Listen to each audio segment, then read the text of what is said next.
Naging makabuluhan para sa mga residente ng Zamboanga ang pagdiriwang ng unang taong anibersaryo ng Zamboanga Siege noong araw na Lunes, September 29, 2014.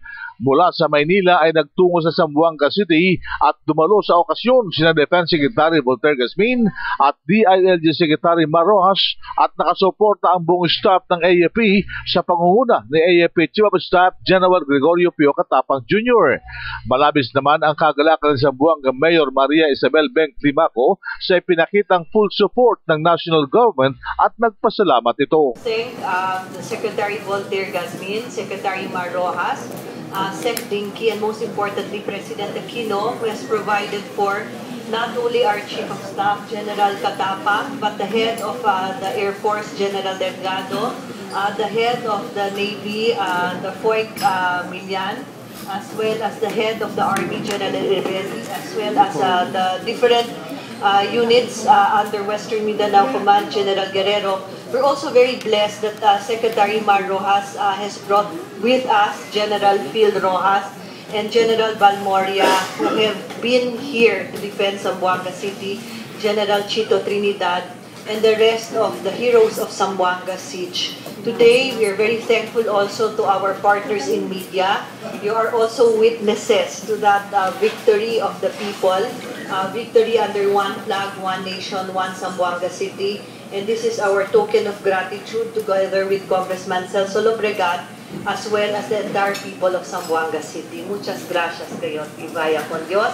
And we pray that as we start the Hermosa Festival this year, we started on a note of victory and a note of peace. Sa nasabing pagdiriwang ay binigyan ng pagkilala ang mga kabayanihan ng mga sundalo, pulis at sibilyan. Isang taon na nakalilipas ng makasagupan ng mga tropa ng pamahalaan ang mga MNLF Nurmiswari faction nang okupahan ng mga ito ang 14 na barangay sa lungsod noong September 9 ng nakaraang taong 2013. Magugunitan na nagkaroon ng 20 araw na sagupaan at nagmistulang war zone ang lungsod ng Zamboanga na ikinasawi ng 20 sundalo, 5 pulis at 13 sibilyan. Ito ang pagbabalik tanaw naman ni DILG Secretary Mar Rojas. We're very happy to be here to partake and participate in this commemorative day when the Philippine flag was raised here in front of City Hall, and when the government, both local and national, were first able to enter the areas of Marikina and Santa Catalina and Rio Hondo 1 year ago.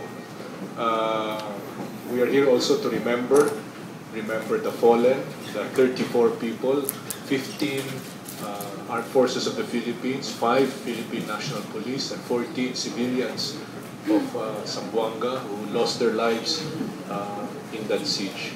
And apart from remembering, we are also here to recommit ourselves to building back Zamboanga to where it was before the siege. We note that Zamboanga and Zamboangueños repulsed those who sought to take it over. They responded, and they are now rebuilding. And we are here to partner with them and to ensure and assure that the national government continues to be with them. Sinabi pa ni Rojas na hindi matatawaran ang katatagan ng mga residente sa dinaanang krisis na ngayon ay nakakabango na. Si Secretary Dinky, wala siya dito ngayon, pero nagpadala siya ng datos at notisya na ayon sa DSWD, nalagpasan na nga yung humanitarian crisis phase. Ganun pa man ay halimbawa yung 100 Badjao families na nakailera doon sa harap ng Camp Kawa-Kawa ay ngayon ay nailipat na. No? So ito yung mga simbolo o hudyat na unti-unti ay natutugunan itong mga pangangailangan na ito. Nung sa kasagsagan ng krisis, there were roughly 118,000. In fact, the number ng DSWD ay 118,819 persons coming from 14 barangays that were affected by the armed conflict. At lahat sila ay lumikas sa 66 na mga evacuation centers. Itong mga pumunta sa evacuation centers, nandito kayo ron, many of you are veterans also of that 3-week period. No? Pinapakain yon 3 beses sa isang araw. At sa awa ng Diyos, wala tayong nakitang mga disease that yung sa sakit sa tiyan mula sa maruming tubig or sa iba't ibang mga disease that normally happen when there are large numbers of people put in evacuation centers. Sa ngayon, out of those 118,819 persons, 11,369 na lang. No? So, roughly one-sixth ng bilang ng mga tao ang nasa evacuation centers, at may plano ito na unti-unti, tulad nung unang mga 100,000 ay unti-unti na maibabalik sa kanilang kinalalagyan. Itong mga taong ito ay karamihan ay nasa grandstand pa rin, at magmula doon ay i-relocate sila. Doon naman sa reconstruction ay nung papunta kami rito napansin nga namin ni Secretary Volz yung construction na nangyayari doon sa area sa may Mariki, Rio Hondo, at saka doon south of the Santa Catalina Road. No? So ito'y nagpapakita na tinatayo na nga itong mga relocation centers. Si Secretary Babe Singson ay nagbigay din ng kanyang report na kung saan itong mga kalye na dati-rati kasi medyo magulo yung mga kalye. Ngayon ay nilatag ng klaro yung kalye, yung dadaanan ng tubig, ng sewage, etc. para nga maging mas maayos ang pamumuhay in that particular area. No? Yung sa yung sa agwat or pagkabagal, no? Dito halimbawa specifically relative to Bohol, yung sa Bohol walang property issues eh. It was just reconstruction, no? Dito bago makapagpatayo ang gobyerno, kailangan maayos muna yung papeles ng lupa na tatayuan itong mga relocation centers, at marami nitong mga lupain na ito ay malabo yung pag-aari, or kung yung meets and bounds nga ay malabo ang mga records, etc. Kaya tumagal ng konti. Ganun pa man, out of the 118,000, 11,000 na lang ang natitira 1 year later. So malaking hakbang ito, malaking pagkikilos ng pamahalaan. At itong 11,000 na nagtitira ay susunod din doon sa mga nauna. Nagbigay naman ng katiyakan si Defense Secretary Volter Gazmin sa mga mamamayan ng Zamboanga na nakaalalay ang national government para tuluyan ng makabangon ang mga Zamboangueños.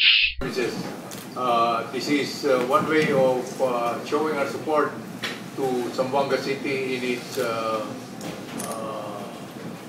plight to build back better and to be reconstructed to a better community. Magugunita na noong September 9, 2013, nagmistulang war zone ang lungsod ng Zamboanga nang pasukin ito ng mga MNLF warriors, mga panatikong tagasunod ng dating chairman Nur Miswari. Ang warrant of arrest lamang kay Miswari ayon kay Gazmin ay epektibo pa. Warrant of arrest active, but may ongoing operation to pinpoint this exact location. Ang problema nga natin kasi malaki yung kanyang grupo, marami ang tumutulong at naitatago. Hinggil naman sa umunoy kahilingan ng ilang sektor na ipawalang bisa muna ang warrant of arrest kay Miswari at padalo nito sa pagdinig sa Kongreso sa isyu ng Bangsa Moro Basic Law, sinabi ni Rojas na nasa jurisdiction na ito ng Korte. Well, unang-una yung warrant of arrest issued by the court yan. No? So kami ay susundin namin yung utos ng Korte. Kung mayroong mang pag-uusap o kung mayroong mang pagnanais na masuspend pansamantala itong warrant of arrest para magkaroon ng pag-uusap o para magkaroon ng kahit anong pakikipag-ugnayan, ay i-refer namin yan sa Secretary of Justice para magkaroon ng linaw kung ano ang dapat na hakbangin ng kapulisan, ng local governments at ng pamahalaan. Ang suwestyong ito sa komite ni Congressman Rufus Rodriguez na humarap sa pagdinig sa Kongreso si Miswari ay hindi naman nagustuhan ni Congressman Celso Lobregat at sinabing dapat munang panagutin si Miswari sa kanyang ginawa. And Chairman Rufus Rodriguez proposed that they will be inviting not only Nur Miswari, but also Umbracato. And I objected vehemently because I said, you know, when the siege happened, we were assured by authorities that justice will be served. And also I said, you know, the MNLF should be invited, but not Nur Miswari because he has a warrant of arrest, and also not the Umbracato because that is a terrorist group. And so it was almost put to vote. I said, if you put this to a vote, I will not participate because this is an insult to the people of Zamboanga. Titiyakin naman ng pamahalaan ng seguridad ng nasabing lalawigan, ito ang dahilan at nagpadala ng mga karagdagang puwersang militar sa Western Mindanao. Sinabi ni Secretary Gasmin, isa rin sa pinatututukan ng Pangulong Aquino ay ang putulin na ang pamamayagpag ng mga bandidong Abu Sayyaf. Upang matigil na ang activities itong mga teroristang grupo. Yung pagharap nito, nakita nyo nagkaroon tayo ng reorganization sa areas ng Abu Sayyaf. So that may dumating kahapon na mga army forces to augment yung Marines. So that magiging joint operation yung area ng Sulu. Dati-dati puro Marines yung nag-ooperate ngayon. Ito the Army, Marines, and the Philippine Navy, and the Air Force. Dati na lang nagsimula yan. Ito lang ay nagiging more focus at kasi nakakuha ng mga additional forces, dinagdagan natin upang sa ganon, matunto nating maigi yung kanilang kinalalagyan. Si Defense Secretary Voltaire Gasmin, iyan ang mga kaganapan sa Zamboanga City sa unang taon ng commemoration ng Zamboanga Siege noong September 29, 2014. Iyan ang DZRH News.